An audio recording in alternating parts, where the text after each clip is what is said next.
Hello students, हमने previous lecture में बात की थी मोनोसेक्राइड की, जो कि यूनिट है डाइसेक्राइड और पॉलीसेक्राइड की। आज हम बात करेंगे another group of carbohydrates, disaccharide, which contain two monosaccharide unit, and polysaccharides, which contains hundreds of monosaccharide units. There is another classification which is monosaccharide, oligosaccharide and polysaccharide. Oligosaccharide का मतलब होता है जहां 10 या 12 मोनोसेक्राइड यूनिट आपस में attach हो, लेकिन मोस्ट कॉमन जो पढ़ाया के लिए हम लोग यूज करते हैं, there is only the disaccharides. There are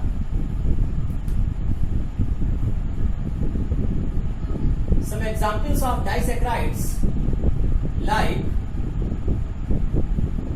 maltose, lactose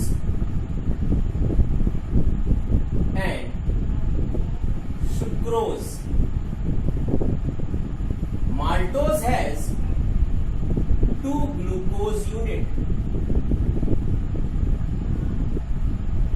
Lactose has glucose plus galactose and sucrose has glucose plus fructose. In the previous lecture we have already studied about glucose, galactose, fructose. Maltose is present in malt of barley. Lactose is milk sugar. This sugar is present in the milk. दूध इसीलिए हल्का सा मीठा लगता है, उसमें lactose sugar होती है. सुक्रोज टेबल शुगर या केन शुगर, जिसे हम घरों में चीनी कहते हैं, sugar, that is not glucose, that is sucrose made up of glucose and fructose.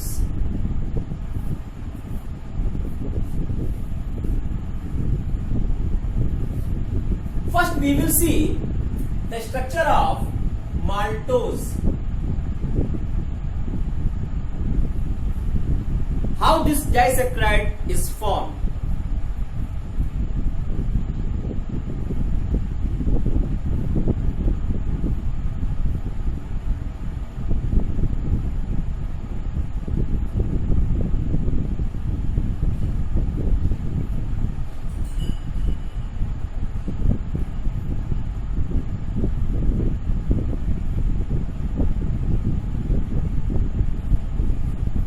This is alpha glucose. कल हमने आपको 2 एनोमेरिक फॉर्म बताई थी, अल्फा ग्लूकोज और beta glucose. This is alpha glucose. Carbon number atom 1, 2, 3, 4, 5 and 6. Another unit is beta glucose.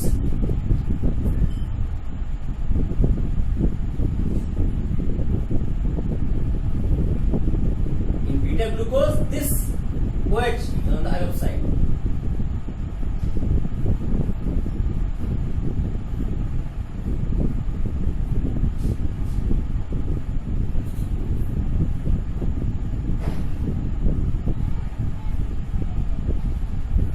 And during the joining from here, water molecule is removed. Water molecule यहां से निकल जाएगा. OH और H, क्या बचा? O. This is glycosidic bond and this was beta glucose. 1, 2, 3, 4, 5, 6. The type of glycosidic bond is alpha 1,4. This arrow shows direction of free anomeric carbon atom. This one, alpha 1,4 linkage.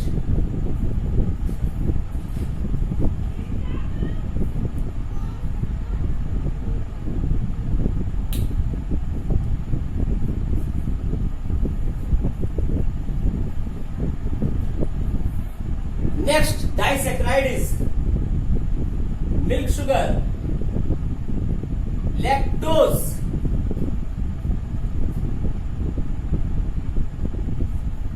The unit of lactose are beta glucose and beta galactose.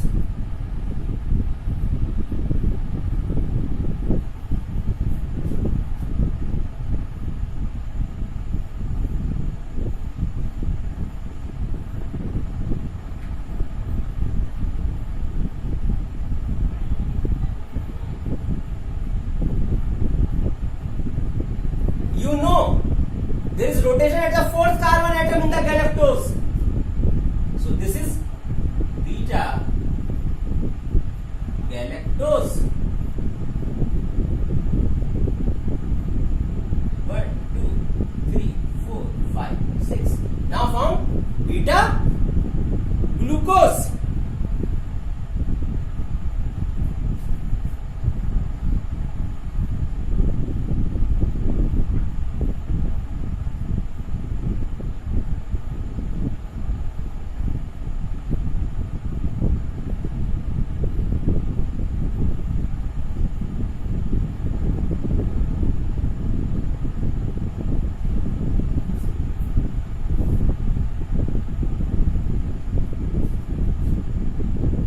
Removal of water molecule from here and the formation of glycosidic bond like this. This is also 1,4 linkage because first and fourth carbon atom are involved. This was the lactose.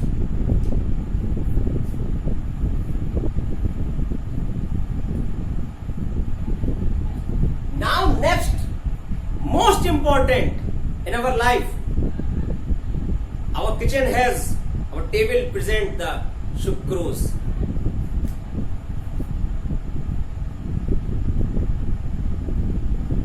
Also called cane sugar or table sugar.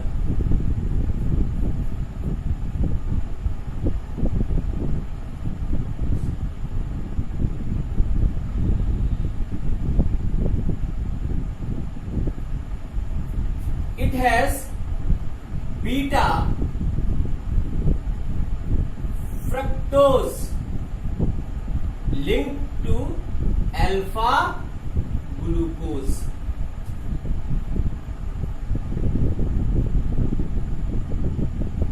So how you will form beta fructose? थोड़ा सा typical structure है, उसको देखना जरूरी है.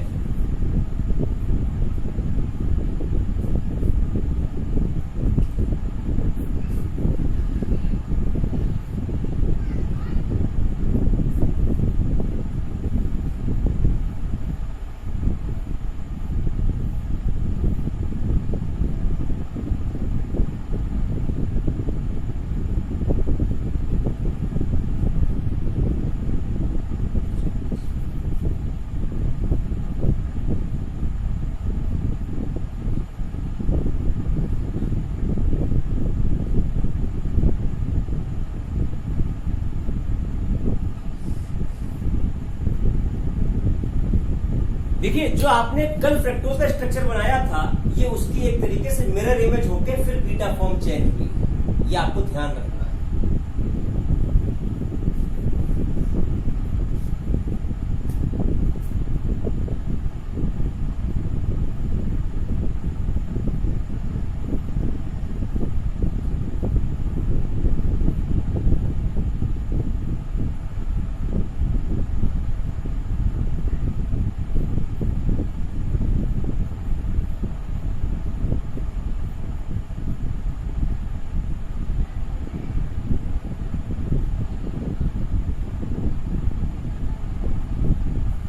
यहाँ जो linkage है वो किस तरीके से, वो समझना जरूरी है कि यहाँ जो बॉन्डिंग है वो ग्लूकोज का फर्स्ट मॉलिक्यूल और फ्रक्टोज का सेकंड कार्बन एटम वो आपस में रिएक्ट कर रहे हैं.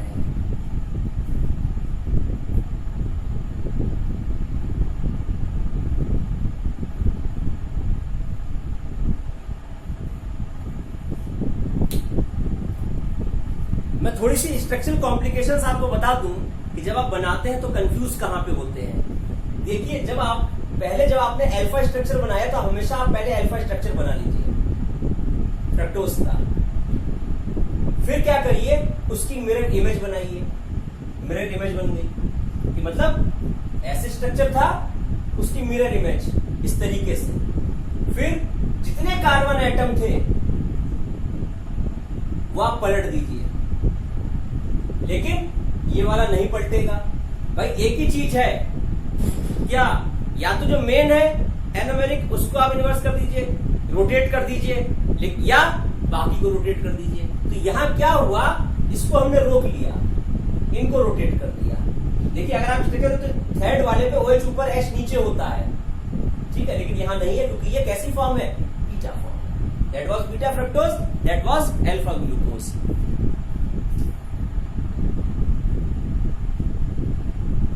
Sorry,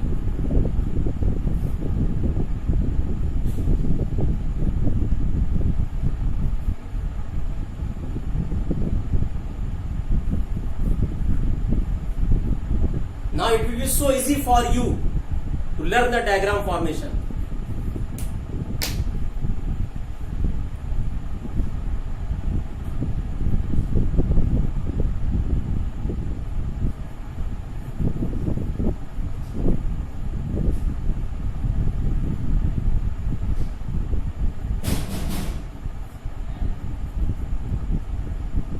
Now after learning this, there is a practical question.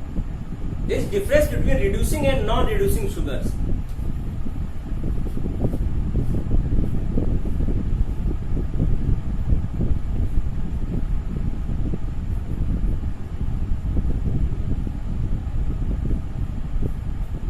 Sucrose is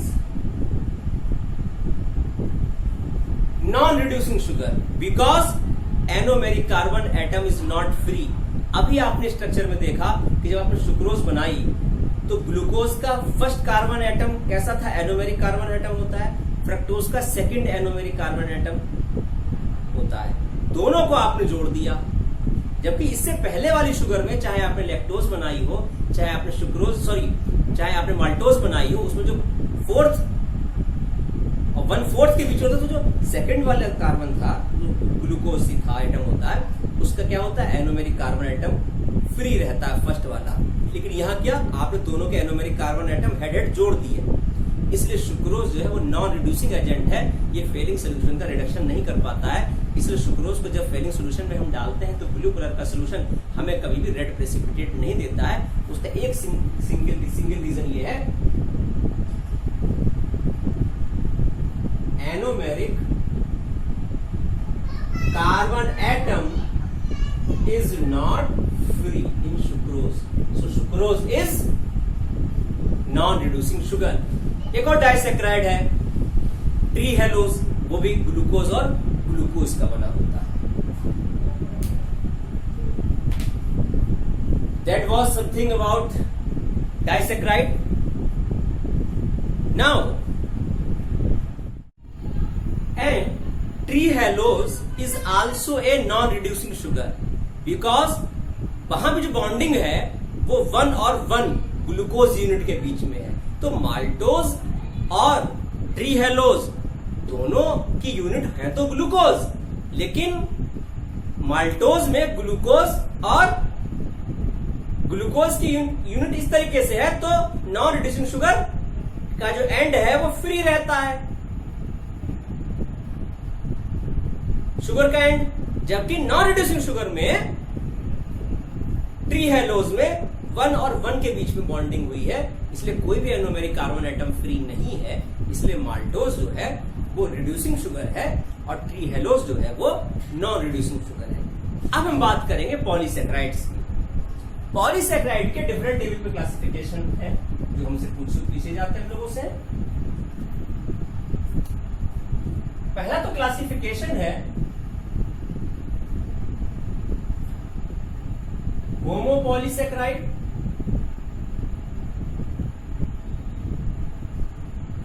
versus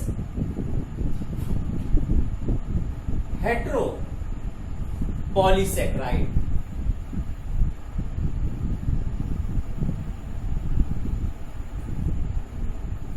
Homo and hetero. When sugar units are similar,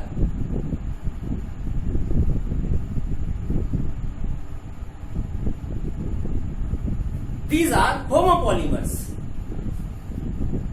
But in heteropolymers, there are alternating units of 2 or 3 types of sugars in structure. These are heteropolysaccharide and these are homopolysaccharide. तो जो हम पढ़ते हैं starch हुआ, चाहे glycogen हुआ, चाहे chitin हुआ, चाहे सेलुलोज हुआ, these 4 are under the category of homopolysaccharide. जबकि जो बैक्टीरिया की मेम्ब्रेन में जो पेप्टाइडोग्लाइकेन पड़ा हुआ है, वहां एन एसिटाइल ग्लूकोसामाइन और N acetyl muramic acid alternative unit पड़ी हुई है, NAG और NAM. इसलिए वो जो एग्जाम्पल है वो हेटेरोपॉलीसैकेराइड का. इसके अलावा एग्रोज या अगार ये सब.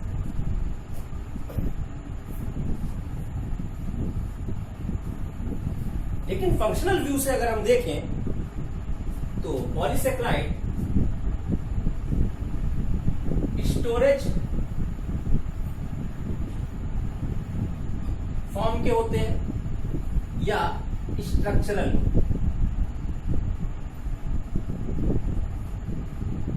स्टोरेज में starch in the plants, glycogen in animals. Structure की बात देखें, then cellulose in green plants, while chitin in fungal cell wall and also in exoskeleton of arthropods or insects. इसके अलावा एक मेजर डिफरेंस ये भी प्रेजेंट होता है कि यहां जो बॉन्डिंग है वो अल्फा 1,4 है, जबकि यहां जो स्ट्रक्चरल है वहां जो बॉन्डिंग है वो बीटा 1,4 है. ब्रांचिंग भी है वो अलग बात है, लेकिन एक मेजर डिफरेंस ये भी है कि जितनी भी स्टोरेज फॉर्म है, एनर्जी फॉर्म है, जो फर्दर एनर्जी देंगे हमें, वो कैसी है, अल्फा 1,4 बॉन्डिंग है, जबकि स्ट्रक्चर में बीटा 1,4 लिंकेज प्रेजेंट होता है. This is a major difference during structure formation of these polysaccharides. First of all, we will see starch and glycogen.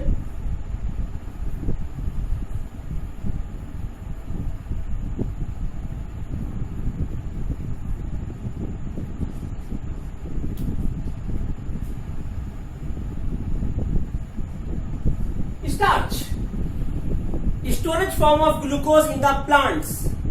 You eat cereals like rice, wheat, gram. Also in the starch, in the potato, starch granules are present which contain starch.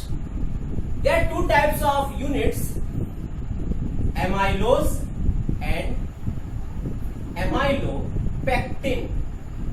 In amylose, only a chain structure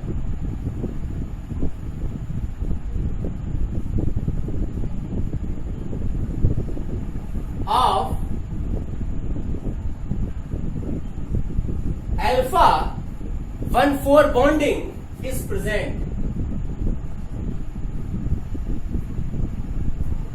This is non-reducing end and that is reducing end. But in amylopectin, there is branching.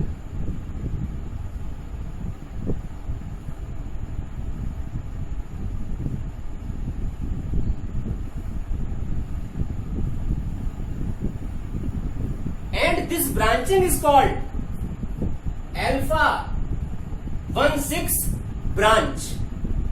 So this was structure of amylose and amylopectin, which are constituent of starch and glycogen both. Alpha 1,4 linkage in a linear chain. This is non-reducing end. that was reducing end, the carbon number atom 1, this was the carbon atom number 4, and this is alpha 1,6 linkage.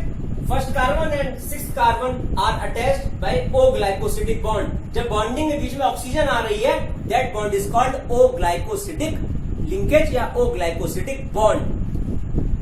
Starch plant में store होता है, और जब हम अपनी diet में food लेते हैं स्टार्च की फॉर्म में और वो डाइजेस्ट होकर ग्लूकोज की फॉर्म में स्टोर होता है हमारी बॉडी में, तो वो स्टोर होता है ग्लूकोज की फॉर्म का पॉलीमर ग्लाइकोजन.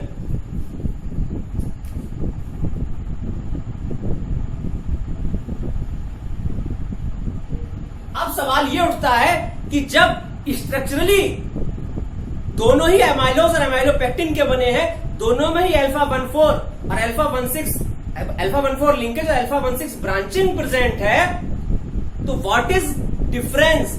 डिफरेंस जो है वो इस बात का है कि स्टार्च में जो ब्रांचिंग है वो थोड़ी थोड़ी देर बाद है, जबकि ग्लाइकोजन में ब्रांचिंग बहुत जल्दी जल्दी है. Means glycogen structure is highly branched.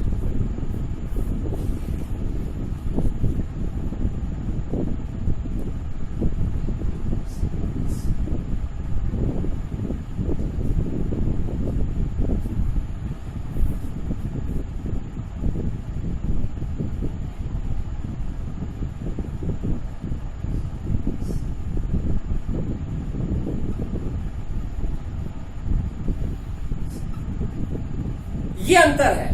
Means जो ब्रांचिंग है वो स्टार्च में 24 या 30 रेसिड्यू के बाद है, ग्लूकोज के बाद ब्रांचिंग शुरू होगी ऐसी. लेकिन ग्लाइकोजन में 8 से 12 यूनिट के बाद ही ब्रांचिंग शुरू हो जाती है. फिर जब हम फास्ट में जाते हैं, मतलब हम व्रत में होते हैं या 2 दिन हमें खाना नहीं मिलता है, तो यही ग्लाइकोजन फिर टूटती है, हमें फिर ग्लूकोज देती है और हम अपनी एनर्जी की रिक्वायरमेंट उसी ग्लूकोज से पूरी कर लेते हैं. यही प्लांट के केस में है. तो चाहे स्टार्च हो चाहे ग्लाइकोजन हो, दोनों एमाइलोज और एमाइलोपेक्टिन की बनी होती हैं. दोनों में अल्फा 14 लिंकेज और अल्फा 16 ब्रांचिंग होती है. बस जो ब्रांचिंग का रिपीटिशन है वो ग्लाइकोजन में थोड़ा जल्दी जल्दी है.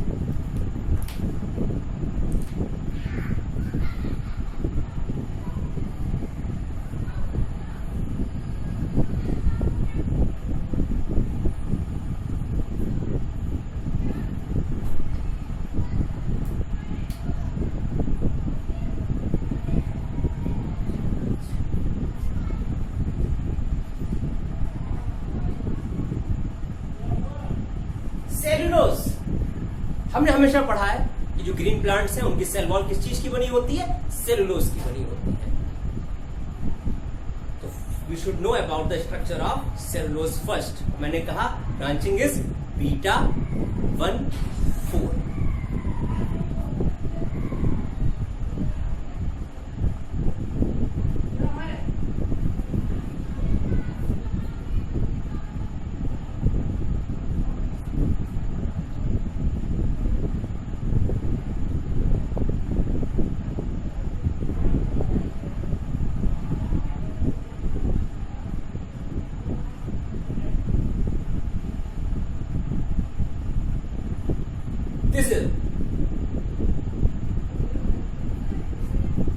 आप इसको एक बार इन्वर्स कर दीजिए.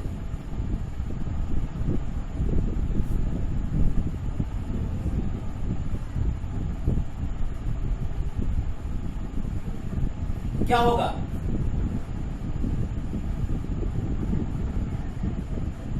ये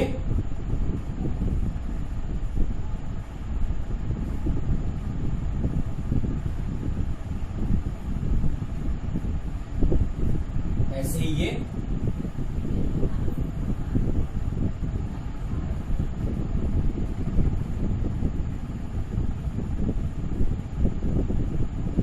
और ये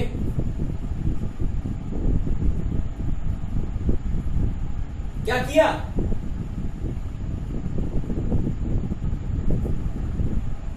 अगली यूनिट फिर ऐसे ही.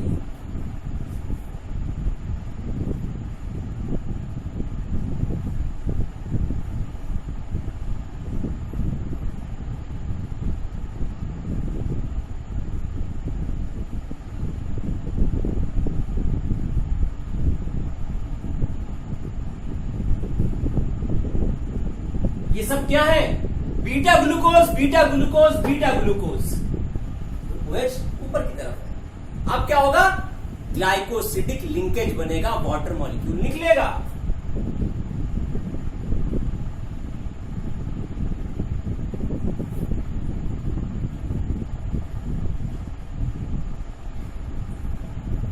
ये जो बॉन्ड हुआ ये क्या हुआ? Beta 1,4 linkage in cellulose. Cell wall is made up of green plants in the made up of cellulose. अब देखते हैं स्ट्रक्चर किसका? काइटिन का। इसी में मॉडिफिकेशन करेंगे।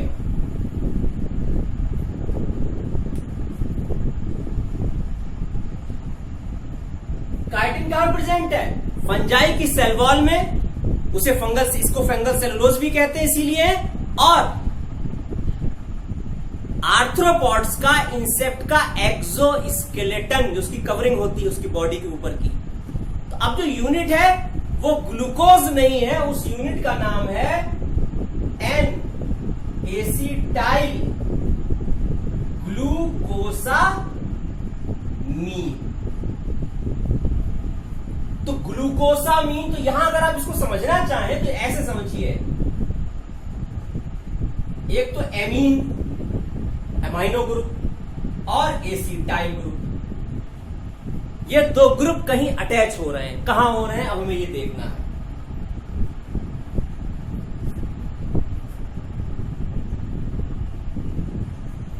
फर्स्ट और ये सेकेंड। पहले अमोनिया अटैच कराइए। कैसे अटैच होगा?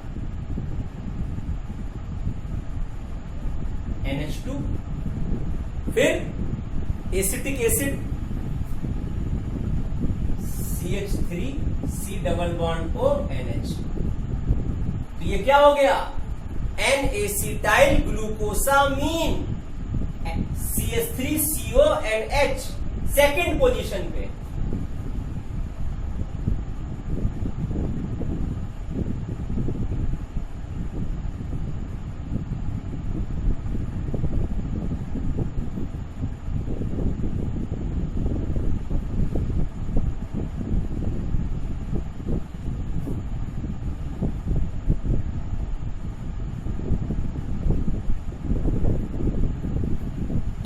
Acetyl glucosamine is the unit of chitin.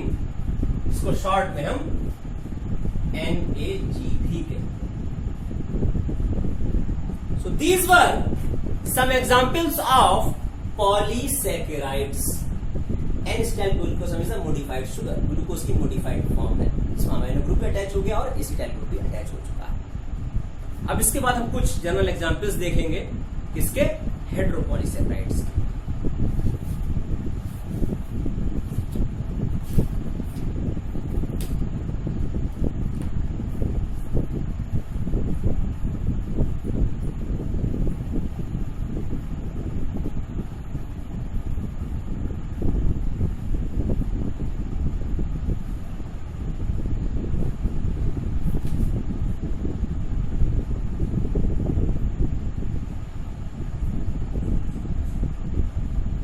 Peptidoglycans. This term is used for the cell wall of bacteria. तो यहां क्या है?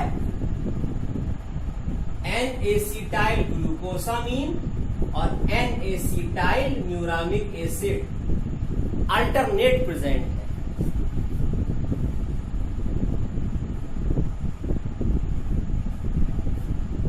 So this is example of heteropolysaccharide। उसके अलावा बहुत से ऐसे केमिकल्स हैं एज ए हेटेरोपॉलीसैकेराइड हमारी बॉडी में प्रेजेंट होते हैं। इसके लिए हम पूरा एक अलग लेक्चर ले सकते हैं और वो किसी दिन मैं आपको उसको अलग लेक्चर में लूंगा। There is very interesting topic, but जब हम नॉर्मल जनरल स्टडी कर रहे हैं कार्बोहाइड्रेट्स की तो हम यहाँ तक बात करते हैं। अगार है, एग्रोज है, वो भी हेटेरोपॉलीसैकेराइड्स के एग्जाम्पल है, जिसको हम कल्चर मीडिया के लिए या एग्रोजल इलेक्ट्रोफोरेसिस जो कि DNA के लिए इलेक्ट्रोफोरेसिस का मेथड है उसमें हम यूज करते हैं। तो यहाँ तक बात हुई जाके पूरी। आज लास्ट लेक्चर में हमने मोनोसैकेराइड पढ़ लिया था, आज हमने डाइसैकेराइड और पॉलीसैकेराइड कंप्लीट कर लिया। यहाँ हमने मोनोपॉलीसैकेराइड के बारे में भी देखा और हेटेरोपॉलीसैकेराइड के बारे में भी देखा। Thank you. पॉलीसेक्राइड्स को पढ़ने के बाद जब हमारे तीनों क्लासेस कंप्लीट हो जाते हैं, मोनोसेक्राइड, डाइसेक्राइड, पॉलीसेक्राइड, तो हमें ये जानना जरूरी हो जाता है कि आखिर ये जितने भी हमने कार्बोहाइड्रेट्स पढ़े हैं उनकी बायोलॉजिकल सिग्निफिकेंस क्या है, जिसमें हम तीनों कैटेगरी को आपस में मर्ज करते हैं। सबसे पहला रोल है एनर्जी सोर्स। तो आपको पता है कि glucose is a main energy source. हमारी सेल सबसे पहले ग्लूकोज को एब्जॉर्ब करती है और ग्लूकोज को ग्लाइकोलिसिस, सिट्रिक एसिड साइकिल और ईटीएस में ले जाके हमें एक ग्लूकोज के मॉलिक्यूल से 38 एटीपी के मॉलिक्यूल्स हमें मिलते हैं। दूसरा जो रोल है वो स्टोरेज का है, storage energy form. Storage energy form में हमने आपको बताया था कि प्लांट्स के अंदर क्या है, स्टार्च है, और एनिमल्स के अंदर ग्लाइकोजन। फिर हम बात करते हैं स्ट्रक्चरल रोल की, और उसमें खास तौर सबसे पहले सेल वॉल की। तो सेल वॉल की तीनों कैटेगरी में कार्बोहाइड्रेट है। कैसे? ग्रीन प्लांट्स में क्या प्रेजेंट है? Cellulose, it is a polysaccharide. Fungi में क्या प्रेजेंट है? काइटिन, किसका बना है? एन एसिटाइल ग्लूकोसामीन का। और बैक्टीरिया में पेप्टाइडोग्लाइकेन का। N acetyl glucosamine acetyl muramic with amino acids. Fourth, nucleic acid का कंटेंट। कैसे? आरएनए में कौन सी शुगर है? राइबोज। और डीएनए में डीऑक्सी राइबोज, तब तो न्यूक्लियोटाइड बनेगा। और फिफ्थ रोल की अगर हम बात करें तो सबसे इंपॉर्टेंट रोल जो हम लोग निग्लेक्ट कर देते हैं अक्सर है सेल टू सेल इंटरेक्शन। कि how cells identify to each other. आप बचपन से पढ़ते आए हैं कि हमारा एक ब्लड ग्रुप होता है, blood group A B O. ये किस बेस पे डिपेंड है? कि हमारी जो आरबीसी हैं उनकी प्लाज्मा मेम्ब्रेन पर जो कार्बोहाइड्रेट्स लगे हैं, ऑलिगोसैकेराइड्स, उनका सीक्वेंस क्या है, उसके बेसिस पे डिसाइड होता है cell to cell interaction. Means हमारा जो ब्लड ग्रुप है उसको कौन डिसाइड कर रहा है? उसको डिसाइड कर रहा है कार्बोहाइड्रेट्स। कौन सी कैटेगरी? ऑलिगोसैकेराइड्स।